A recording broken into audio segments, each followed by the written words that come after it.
The United Nations top envoy in Afghanistan is sounding the alarm as Taliban rebels keep gaining territory ahead of NATO's planned withdrawal. Deborah Lions told the UN Security Council everything must be done to get the Taliban and the Afghan government back to the negotiating table. On Tuesday, the Islamist rebels captured Afghanistan's main border crossing with its northern neighbor, Tajikistan. Here's more of what Lions had to say.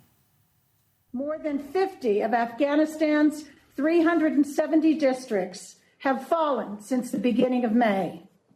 Most districts that have been taken surround provincial capitals, suggesting that the Taliban are positioning themselves to try and take these capitals once foreign forces are fully withdrawn. The withdrawal decision was expected, but its speed, with the majority of troops now already withdrawn, was not.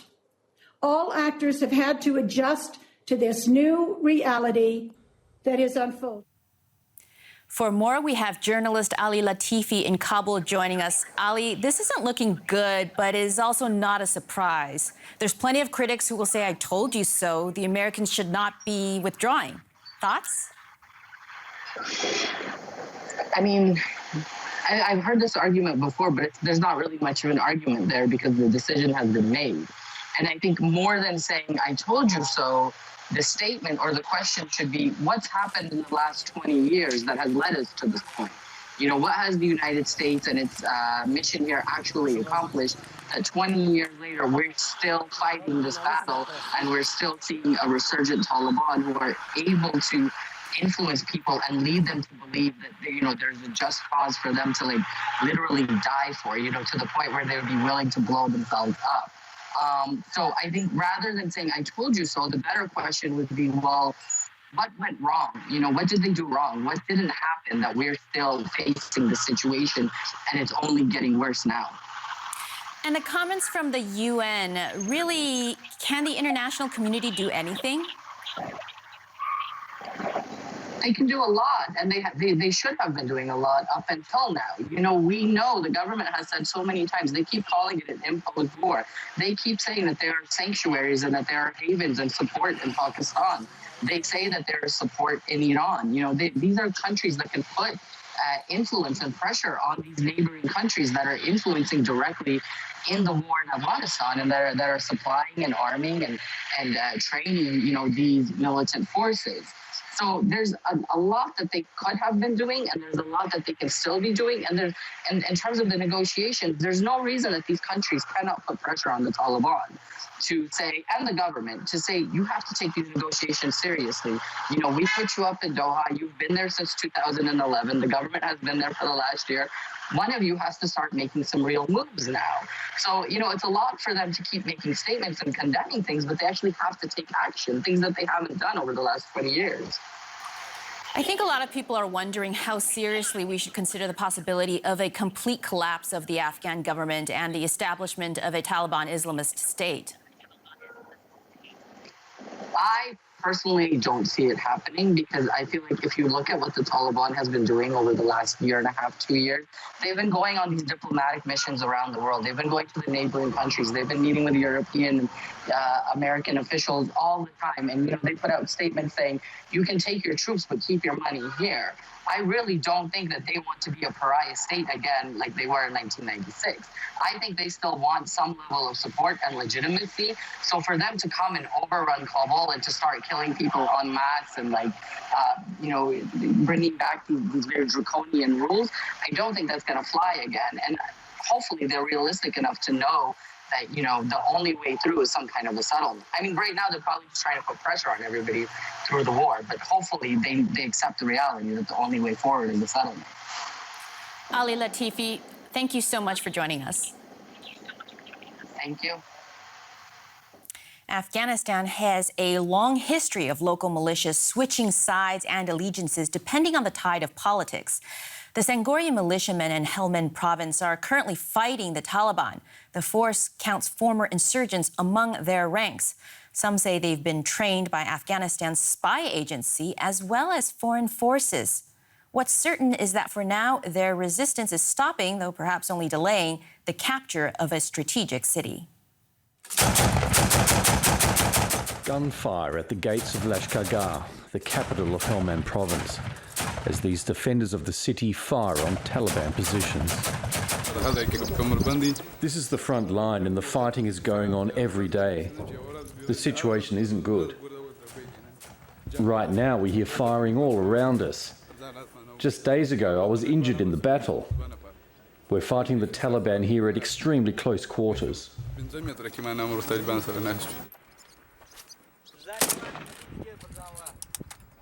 These are the Sangorians, a fierce fighting force and hated by the insurgents. The militia were established in 2015, taking its name from a Turkish soap opera about undercover agents. Many here were recruited from the Taliban. Their mission, to infiltrate and disrupt the insurgency. But for some Sangorians, the fight is personal. I lost my younger son, my brother, and 3 of my cousins during our first fight with the Taliban.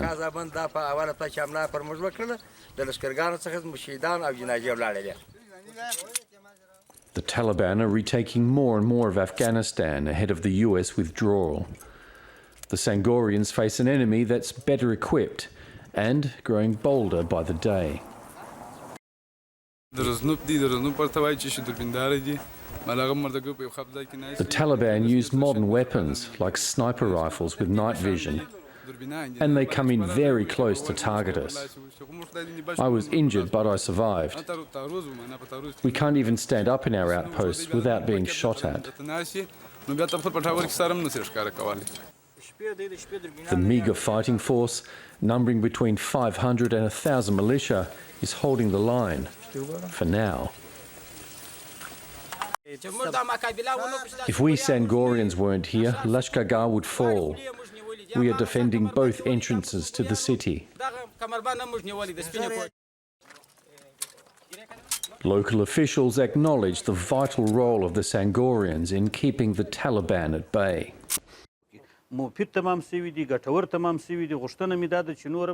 Sangorians are having a big impact on the security of Helmand province. We're asking the government, the Ministry of Defence and the National Security Director to recruit more fighters for the Sangorians to defend Helmand province.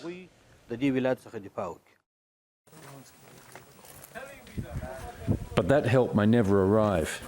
With government forces on the back foot and soon to lose American support, the Sangorians know they're fighting with nothing to lose. Italy is warning that troop withdrawal could prompt many Afghans to flee to Europe.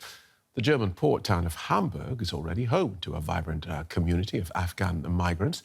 They're worried about what the pullout will mean for their home country and for relatives back home. Miriam Natur and Yama Wazir live here, in the Billstedt neighbourhood of Hamburg. This district houses one of Europe's largest communities of exiled Afghans, nearly 40,000 of whom live here. You can get lamb, fruit and vegetables, and Afghan baked goods. Miriam Natur and her family fled from Afghanistan when she was just a child. They're really yummy too. These cookies are soft and delicious. She enjoys the traditions of her homeland, but also tells us that exiled Afghans fear the return of the radical Islamist Taliban. We get news, especially when we call our families. We ask, are you all healthy? Is everyone still alive? That's the biggest worry we have. So far, fortunately, none of us has been affected. But of course, that's a matter of luck. Something can always happen. The Afghan Women's Association knows these worries only too well. For almost 30 years, the mostly volunteer group has been working on projects in Afghanistan. They concentrate on schools, clinics and water supply. Chairwoman Nadia Nashir is critical of the rapid withdrawal of international troops. She says they have not fulfilled their mission in Afghanistan. In Afghanistan, people are also disappointed with NATO and its allies because their goals have not been achieved. Rule of law, women's liberation, and bringing security to the country. Nasir hears people in Afghanistan begging the world not to abandon their country now, even if the German troops withdraw. Please don't leave us alone. The international community cannot leave Afghanistan alone under any circumstances. And especially Germany should help by being a diplomatic mediator, because our countries are linked by such a long friendship. Afghans have lived in Hamburg for 80 years now. The port city has always attracted traders, even from as far away as Afghanistan. And Taliban terrorism keeps driving people out of the country. Yaman Wazir looks after refugees and helps them after they arrive. The women here do not see good prospects for their homeland. There's always war in Afghanistan. They need help. Our country and our compatriots have a dark future ahead of them. Almost 80% of the district administration is under Taliban control. People don't want to admit that the Allied troops are leaving Afghanistan. Those in surrounding areas are terrified that their nightmare may become reality. That nightmare would be the rule of the Taliban and the end of democracy. Miriam Natur and Yaman Wazir fear this might happen, as do many Afghans in Hamburg. Well, let's bring in Dr. Eleanor Zeiner, who's country director for Afghanistan at the German think tank at the Konrad Adenauer Foundation. Welcome to DW. I suppose we should start with the basics, really. The international mission in Afghanistan, has it achieved its goals? Well, the international mission has not achieved all of its goals, and particularly it has failed in the main goals of providing security for the Afghan people, and also in corruption fighting and providing basic services such as electricity or water or infrastructure. So we have largely failed in these points. I think the only thing where we have maybe met our expectations was in fighting international terrorism. So Afghanistan no longer poses a threat, or jihadi groups no longer pose an international threat to Europe or to the United States. So the country's insecure and corrupt and has no infrastructure. Presumably the troops are leaving.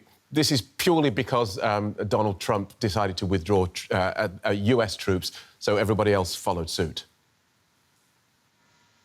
Well, I would not blame it only on President Trump's decision, but of course we were quite surprised how fast the troops then were leaving and how quick and unconditioned the US troops decided to withdraw. So this came quite as a surprise.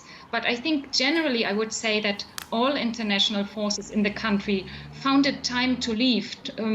Maybe a bit later, but it was not a question of whether to leave, but rather how and when to leave. That was the main question.